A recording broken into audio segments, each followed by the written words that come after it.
This is it now. It all comes down to this. Who do I present evidence against? Gregson or Graydon? Oh, do I have anything that I can show? This is literally the only thing I've not even managed to use at this point. Aside from the Hound of the Baskervilles, which I really don't think I can use it here. Okay, I'm gonna take a very big risk. If this is game over here, I'm okay with it. I genuinely don't know. I'm gonna try to present this to Inspector Gregson. Who do I present evidence against? Against her? Oh god.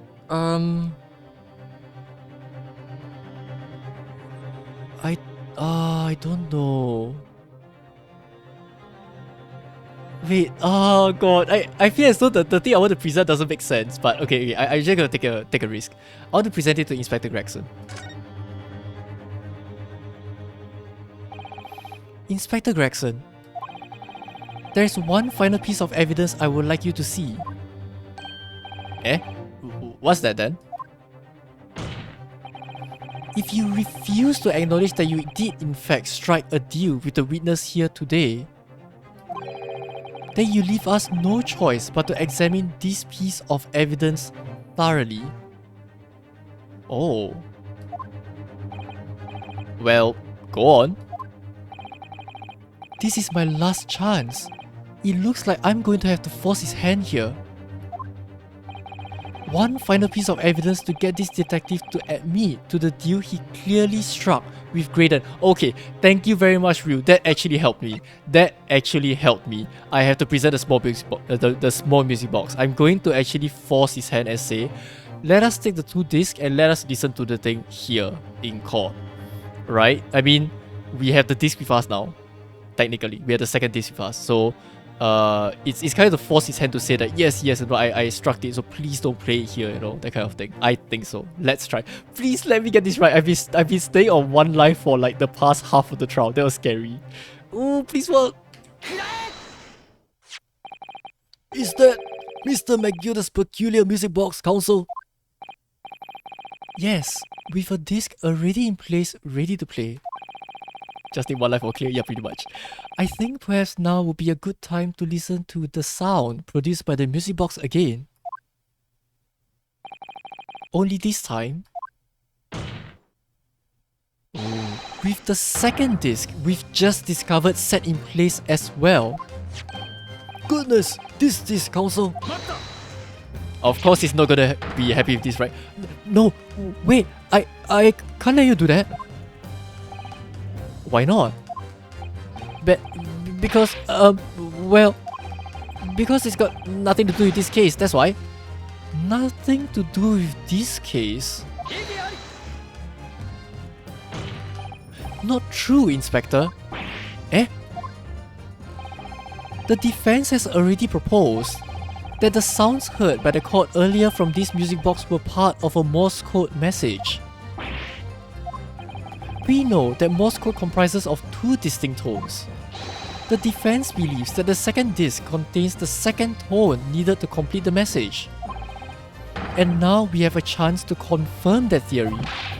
For crying out loud, Sunshine, we are talking about state secrets here. If you go letting the whole courtroom hear confidential information like that, it's treason. Then do you admit the charge? That in order to protect those state secrets, you engaged in unlawful dealings with the witness? You're mad. If you let the secret information out into the public domain, you'll be making an enemy of the entire British government, you idiot. Let's not forget, Inspector, that you, a Scotland Yard officer, leaked confidential case details to a witness. That you continue to lie to the court, and all because by fair means or foul, you're determined to do your duty. Well, by fair means or foul, I'm prepared to do mine. Don't you dare. I will stop at nothing to protect my client. I don't care who I make an enemy of. Wow, Ryu. Nice. Nice one. My lord, if you please. The court must hear the sounds made by that music box. Come on, Van Six, for Pete's sake, stop him. Oh, you have my feet. Inspector, you should know my methods by now. I'm a prosecutor. I'm no Scotland Yard puppet. Ugh. In this courtroom, my duty is to the law. So, let me propose a toast. Oh wow, a toast? To uncovering the truth by fair means or foul. God damn it, man. This is why I really respect Van Six. He's super cool. No! He's so cool. Very well, the defense's stance here and that of the prosecution has been made very clear, I feel. Therefore, in accordance with the defense's request, the court will now listen as the music box is set in operation once more. Oh. This time, with the second disc in place and both discs playing simultaneously. What are we going to hear?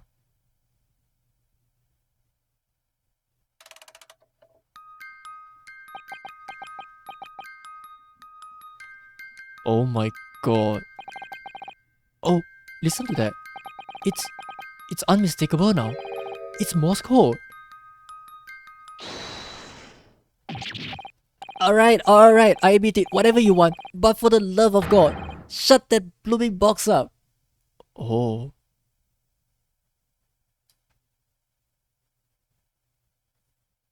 Oh god. Oh, this sudden silence though is actually pretty chilling. Let me ask you again, then, Inspector Gregson.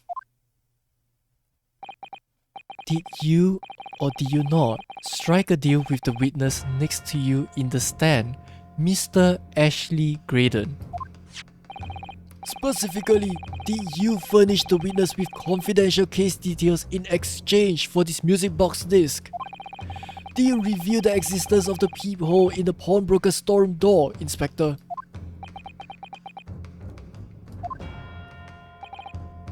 I did. Oh, stop! What are you doing, man? It's all exactly like the young Eastern lawyer said. When the trial resumed after the recess and we were stood here in the stand together, that's when he approached me with the deal. Shut up, you imbecile! Shut up! Psst, you there. You're the detective who turned up at the pawnbrokery the other day, aren't you? I may have something you're looking for, Inspector, with me at this very moment. So, how about the treat? I suggest you accept. Or information that may make certain individuals uncomfortable will soon become very public indeed. I couldn't let that information become public knowledge, not under any circumstances. So I accepted the man's proposal and told him details about the case that should have put him in the clear. The peephole in the storeroom door and the bloodstains on the overcoat. So that's how he also knows about the bloodstains, okay. By giving false testimony, this witness intended to have the defendant wrongly accused of murder. Inspector, you knew that. Yet you still revealed those details to facilitate the witness's perjury.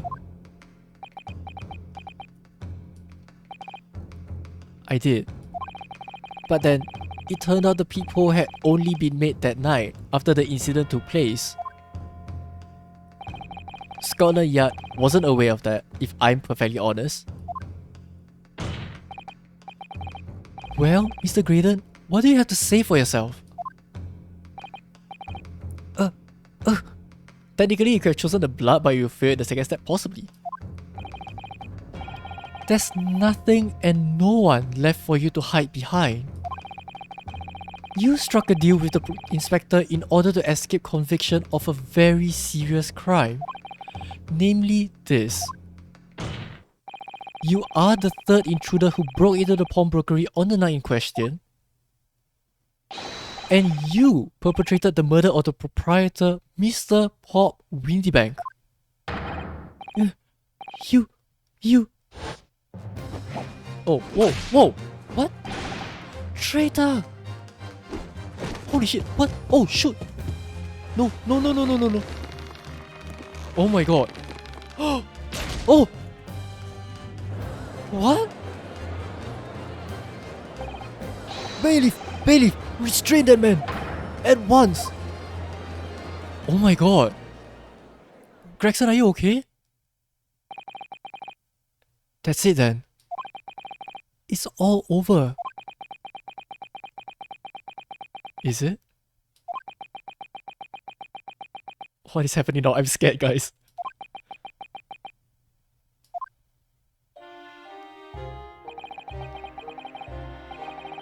Oh, it's him. I despise my life growing up. Those slums are vile places. I was cursed from birth, born into poverty, the son of a penniless artisan. My parents did nothing but quarrel all day long. What little money they had was never spent on me. Aww. So I set about studying, to better myself, to one day escape from that hellhole. And you eventually became a communications officer. I admired your determination. But then you decided to try to sell government secrets? Why? Yeah, I need to know the why here. Isn't it obvious? Because I wanted money. Even now, years later, the nightmares of my life in the slums wake me in the small hours. I wanted to drown them out with more money than anyone who lived in squalor could ever imagine. Then one day, I met him. Mr. Magnus McGilded. Oh. You're a fiend with a queer talent, so you are. I have money to throw away if you're interested. All you need to do is go along with me little plan now. Goodness grief, McGilded is actually really not a good person. I was to steal the ministry's telegraphic message logs and McGilded would buy them for a handsome sum. As I was responsible for inspections of the ministry's communications office, it was a simple enough task. The lure of the devil's offerings. How easy it is to succumb. But you must surely have realized the seriousness of the crime you were committing. And for that reason, I took great lengths to ensure that my actions were untraceable. By using the music box. I see. My father was a brickmaker, though my mother divorced him when I was still a child. Yes, Mr. Mason Milverton. That's right, he was very skilled with his hands. He'd once been a music box maker's apprentice. I imagine his skills would be sufficient to create a machine that could generate Morse code. So I sought out my father again, to employ his services. Oh. It was the first time I'd seen him since I left the slums 10 years earlier. Oh wow. Oh god, I don't know what voice to give him. Look at you, Ashley. What a fine gent you've become, eh? He was a different man to the one in my memory. A thin, frail old man. But poverty had never broken him, never corrupted him like it had me. I was sure that he wouldn't help me if I told him the real reason. So I made up a story. I've got some work for you, father. I need some music box discs made. Music box discs, eh? A musician friend of mine has written some music he wants to sell to the public. I've brought the score with me. There are two, actually. I'd be delighted, son. It's been 20 years since I did any work like this, though.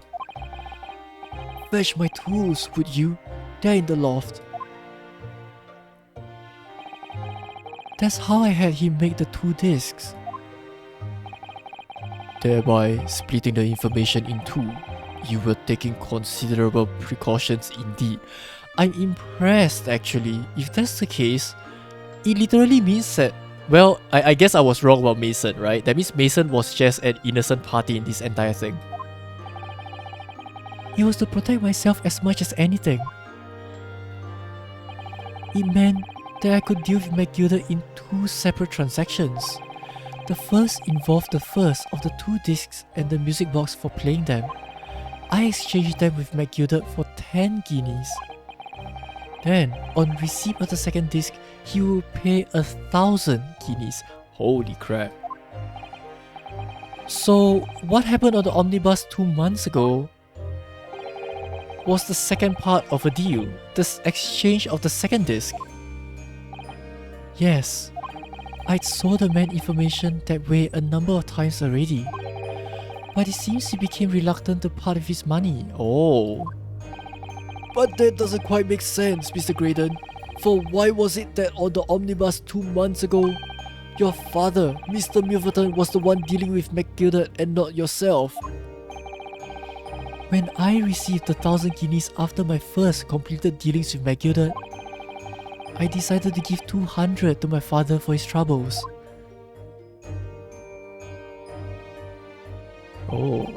But my father realized something was amiss. I mean, can you truly hide anything from your parents most of the times? Probably not. Probably. I mean, this is probably a sweeping statement, but most things probably not. In time, he worked out that I must be involved in something dubious, and when he did, he said to me, "Next time there's an exchange, you let your old man do it, understand?" Oh my god, my heart though. This is really sad if that's the case. Otherwise, I won't take your money anymore. Aww. That was my father's way of dealing with it, I suppose. Climb into the omnibus, hand over the second disc, and take the money from McGilder. That's it. Oh, wait, that was him saying it, okay. He had no idea what was actually on the discs I asked him to make. He never knew. Just like I'll never know why everything went so horribly wrong that night. Yeah, I wonder why, right? All I know is that the disc was taken from him and he never returned home.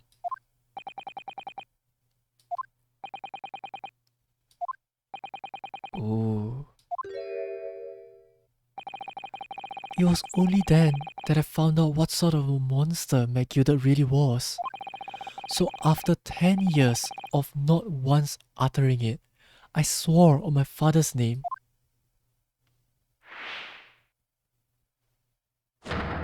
Oh wow. To exact revenge. Revenge? I guess he was the one that set McGilder on fire then. As anyone with even the remotest knowledge of the man will no doubt be able to imagine, McGilder brought all his wealth and influence to bear in the most despicable of ways. To crush any semblance of justice in his trial. Yep, pretty much. The crime scene was tampered with, evidence was fixed, and witnesses were bribed. That trial 2 months ago was a farce from start to finish. My feet had barely touched British soil back then, and I walked into that hornet's nest completely unaware of the sinister background to it all. I made plenty of money out of my dealings with McGilder by then, so I spared nothing in my arrangements 2 months ago. I knew exactly who to hire. If you're willing to pay the price, there are people in this city willing to do anything you ask. McGilder himself has shown me that. Are you saying that? I think you have the picture now. After he twisted everything to his favor in this courtroom to ensure that he walked free. I took matters into my own hands and delivered the justice that monster deserved. Oh god. That tragic accident following the trial here 2 months ago was planned and executed by yours truly. McGilder's death that day. was caused by this man. I mean, for everything that Megiddo did, and then eventually did to his own father, which I mean, it seems as though Graydon trusted and at least still has some semblance of love for his father, right? So I'm not surprised that this happened, I guess. It's really unfortunate that things had to turn out this way. It's just revenge and ugly things all around. Everything's ready, sir. If you'd like to follow me to the courtroom. What's this, officer? 'Tis sooner than I was led to believe. I hope it's not inconvenient, sir. There were some changes to the schedule. Well, I must be making tracks now. 'Tis time for the inspection. They are going to examine the omnibus again, so I'm told. I asked if I could be present for it myself. Wow, so the entire thing was arranged. So that policeman who came to tell Megiddo he could examine the omnibus again. That's right, an imposter hired by me. Megiddo used his wealth to manipulate the trial. He paid people to adulterate the omnibus with all manner of false evidence. He threatened witnesses to lie in their testimony. Yep, we all know that very well now. So I gave the man a taste of his own medicine. Once the omnibus was doused in paraffin, one of my sham policemen ushered Megiddo inside and sent him on a one-way journey to hell. Oh god.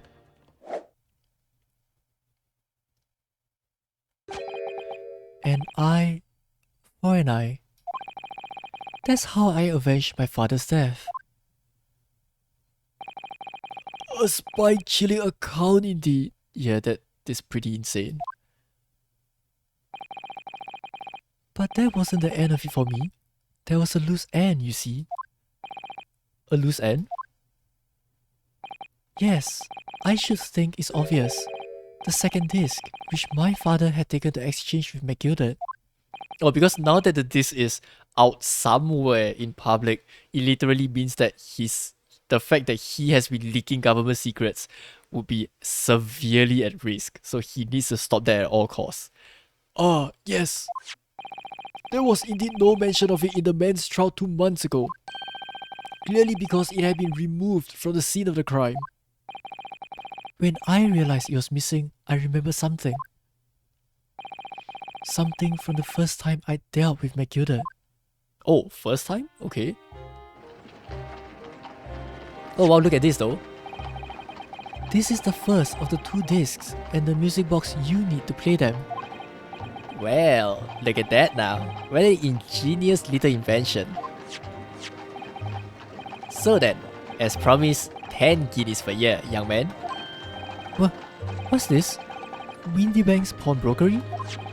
Aye, it's a pawnbroker's ticket, so it is. You can use it to redeem an article I deposited there for you. There's no need to give a name, just hand over the ticket and tell the fiend the watchword. I've put a jewel in pawn for you. It'll fetch a good 10 guineas if you sell it, so it will. I've never heard of a pawnbrokery being used in quite that way before. Have you not, Mr. Graydon? London's pawnbrokeries are very useful places, you know. Each one is like an extremely secure vault. I see. So that's how it happened. Oh. And that's why he linked everything together to know where the disc would have been, right? So I knew that if he'd taken steps to hide the disc, it would be in that pawnbrokery somewhere. And that on the night he killed my father, he must have entrusted the ticket to someone. Yes, to Gina. I remember now that when we first met you at Windybanks that afternoon 2 days ago, you had the description of Miss Lestrade written down. How do you know who you were looking for? That's true. How? From the trial, that pickpocket's testimony was clearly peculiar. Anyone could see that. I realized immediately that she was another of Megiddo's pawns, that he must have threatened her somehow. I was fairly convinced it would be her who had the ticket, so I started to make some inquiries. I mean, for him, he's resourceful, right? So I don't think it would have been an issue for him. I had a strong suspicion the girl would come out of the woodwork on the redemption deadline. And he was absolutely right.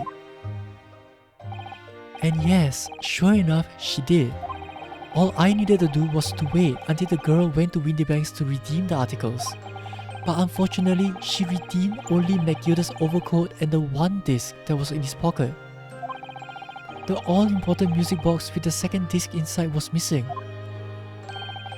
Because it had already been forfeited 2 days earlier.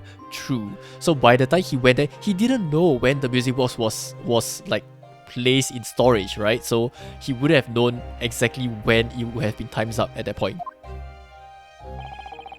But I was unaware of that fact. Had I not been, I could have avoided my nighttime excursion. Meanwhile, as our investigation into the stolen government secrets was progressing, we picked up on the fact that McGilda was involved. Inspector, you've recovered fast? Yeah, he suddenly just started speaking now. My orders were to recover the stolen information as quickly as possible. So we started gathering the fella's possessions and examining whatever we could lay our hands on. We had a full-scale investigation going on at the yard, but we had to keep it as quiet as we could. Then, when the inspector here took the disc from me in the pawnbrokery that day, I became nervous. I was sure the music box and the second disc were still in there in the shop somewhere. So I knew that it was a race against time. I had to find those articles before the police did. That makes sense. So that's what prompted you to break into that place that same night. With the help of your old friends, the Skulkin brothers, yeah. I guess maybe part of his mistake was enlisting the help of the brothers in the first place, right? What happened that night in the pawnbrokery, I can only describe as a nightmare. While Nash and Ringo were searching the counter, I located the music box I'd sold to McGilda on the shelves of forfeited articles. And the second disc was inside. Yes, I slipped it into my pocket with a very deep sigh of relief. But then, something entirely unexpected happened. Which was Windybank appearing. What are you doing in my shop? Oh god. So that first shot probably went to him. A gunshot rang out in the shop and I felt a sharp pain in my left arm. Okay. The broker fired his gun and the bullet pierced your limb. Yes, exactly. But unfortunately, I decided to bring my own gun with me that night, just in case. Oh. Oh. God. Before I knew what was happening, I fired back. The man had already turned to flee. I hadn't intended to fire in his direction, much less kill him. But unfortunately for both of us, the bullet hit home. It struck him in the middle of his back as he fled through the storeroom door for refuge. A sorry tale. It all took place in the blink of an eye. I don't imagine Nash and Ringo even realized what had happened at first. I was terrified, so I fled. I see. And that's the whole story. That's everything that happened at Windybanks on that wretched night. This is so unfortunate if that's the case, isn't it? This is freaking unfortunate. The entire thing born out of pretty much an accident at that point. It's so sad. This is so sad. And now, I mean, this entire sprite here just... Earlier, you called McGilda a monster. A man who used his wealth and influence to distort the facts and escape justice for the crime of murder. What tragic irony, for what you have done is exactly the same.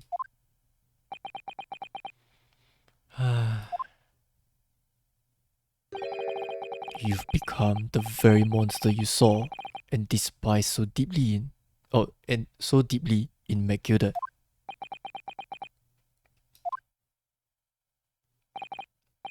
Yes, I think I have. Aww. Aw, man. Well, this has been a long and exhausting trial. However, it would seem that at last we have arrived at the truth. Inspector Gregson, what of Mr. Ashley Graydon? He's been restrained, my lord, and is being escorted to the yard. He'll be charged with the murder of Mr. Windybank and the stealing of government secrets. Very good. And you, Inspector, regrettably, you will have to face charges yourself. Oh, Gregson. Yes, my lord, of course. It transpires that you were complicit in helping a criminal escape justice. That by itself is not going to be a very good charge. That fact remains whether or not you were doing so in the line of duty. The crime is a serious one, Inspector, and inexcusable. Now, to the defendant, Miss Gina Lestrade. Yeah? It is time for the final adjudication. Is the jury ready, Mr. Foreman? Yes, sir. Garrett Squadron standing by, sir. This is really it now. The last push, the final call, the finishing whistle. My men are ready to deliver their verdicts. Thank you, Mr. Foreman. Very well, ladies and gentlemen of the jury. You will now declare your final decisions to the court. 無罪無罪無罪無罪無罪無罪 Gosh, what a crazy trial this has been. Oh god, thank you. That's the stuff. I'm off the hook. Finally, Bruno, you finally managed to do it. Finally is the word. I really wasn't sure if you come out on top for a while there. Susie was right. You're the best lawyer in the world. Oh, thanks Iris. Thank you. Miss Lestrade, I'm not finished with you yet. Yes, you actually kind of jumped the gun there a bit, Gina. Relax. Eh? What are you looking at me like that for? Before you start enjoying your freedom, there are certain other crimes to consider, huh? Yeah, perjury in the Megiddo case, right? Eh? 2 months ago, in my courtroom no less, you gave false testimony, did you not? And in relation to the trial today, not only did you unlawfully enter Windybank's pawnbrokery, you also attempted to abscond with Mr. Megiddo's property, it seems. Well, a lot of small petty crimes. Oops. Eh? Oh no, Gina. I never done nothing of the sort. Gina? Gina? Of course not. It's not like you were gleefully wearing Megiddo's coat in your cell yesterday or anything. Wow. Oh, and just when I was getting excited about throwing a party for Jeannie this evening. Yeah, that may have to wait. And turning our attention to the defense. Determining that when played together, the music box discs contained a message in Morse code was... Well, it was certainly a most unexpected revelation, counsel. Oh, it's pouring water. Okay, good chance for me to drink. Oh god damn it, that's fast. Quite so, my lord. The prosecution was caught entirely off guard. In fact, I think we should applaud my learned friend's courage here today. I propose a toast. Okay, thanks, toast. To demanding that government secrets be disseminated before the entire courtroom. I can't say that with a straight face, guys. Oh wow. Fancy, still mind to not be so sarcastic at me sometimes, please. Very sorry about that. It was the only way that I could get Inspector Gregson to admit to what he done, so... Oh. Wait, who is that? If... It's a female sound, I think. If I may say something at that point. Isn't that... Is it genre number 5? Oh, it is. It's, about the sounds produced by the music box before. I do wonder if that was really Morse code at all. What are you saying, madam? Oh, well, it's just that I'm really rather fanatical when it comes to Morse code, you see. So much so that the whole world seems to be covered in dots and dashes to me, in fact. Okay. Goodness, madam. An unhealthy level of obsession one feels. Yes, it's very, very obsessed, but it's fine. But I must say that in my opinion, the sounds produced by those 2 discs were nothing more than that. A meaningless series of 2 different tones. Wait, really? What? Can that really be? It wasn't Morse code after all? Really? Oh. My lord, the defense would like to listen to the music box again. Are you off your nut? How many times do I have to tell you those discs contain ministerial secrets, sunshine? This courtroom is not an appropriate forum to discuss the nature of the government communications. We know McGilder conspired to trade national secrets with our enemies, secrets acquired from Mr. Graydon. Now that the man has admitted to his crimes, we have no need to pursue the matter further. Oh, but it's really going to bother me. Oh, I'm sorry, Ryu. Miss Lestrade. Yeah, milord. That which you have seen today here in this courtroom has been extremely disturbing. Falsified evidence, intimidation, perjury, a grim catalogue of depravity. An appalling experience to befall any child. Come on, it ain't nothing I don't see most days in the back slums. I beg your pardon? If you're weak, you pay for it. That's just how life goes. Gina. But look, I reckon I've worked something out today. The world ain't fair, but if you want it to change, you've gotta start at home. You've gotta change how you are yourself. Oh, that's true, Gina. Well, that's a very laudable lesson, I would say. I eagerly look forward to the born again Miss Lestrade never gracing my courtroom with her presence again. I hope she never steps into the courtroom again, please. Jeez. Now, with regard to the murder of Mr. Hop Windybank, proprietor of a pawnbrokery business on Baker Street, I hereby declare the defendant, Miss Gina Lestrade, not guilty. Yes! Oh my goodness! Yes, please give me the fireworks this time. I want the fireworks, please. Thank you very much. That was Gina? Oh, thanks, Gina. I was scared that she was gonna set the courtroom on fire. Oh, thank you. That is all. Court is adjourned. I did not totally just see someone fire an illegal firework in my courtroom, but it's fine. Thank you. Thanks, Judge. Oh, what's happening here? Oh, hi. Yes. Van Six, what's up? On a personal note, I must say you surprised me, my far-eastern friend.